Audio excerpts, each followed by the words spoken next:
One talking about Lava Rose by Stranger's Parfumerie. The notes in this are lava, mineral, tar, elemi, tea rose, rose de mai, rose Otto, rose leaf absolute, dried rose, Gaiacwood, Litchi, Vetiveryl acetate, burnt plastic, and volcanic soil.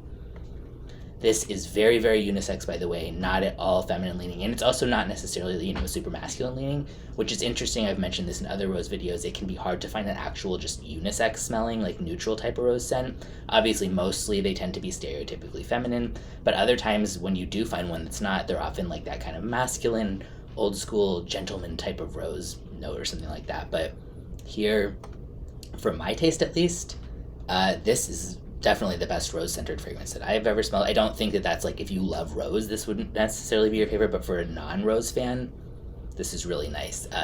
It totally fits the concept. Somehow it really does feel like a rose that was like buried under lava in a forest garden. Really authentic soil note earlier, not so much in the dry down, in terms of just that like, wow, like forest floor soil.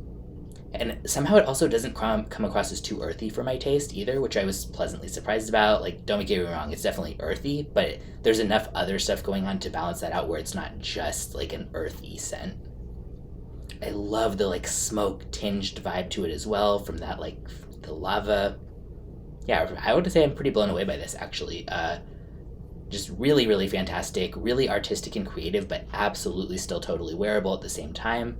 This goes for $80 for a 30 ml, and it has moderate longevity and projection.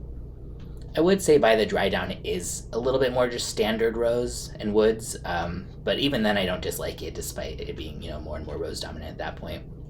The rose here reminds me a little bit of the style that it's done in Elysium by Raja, which it's hard to even pick out the rose in that, but I can kind of recognize the way that it's done when I smell this too, like, oh, yeah, some of the similarities there, but this is nothing like that in general, just that kind of rose where it's, yeah, just wow, I'm impressed by this. I definitely recommend checking out if you like artistic and creative fragrances, if you like rose.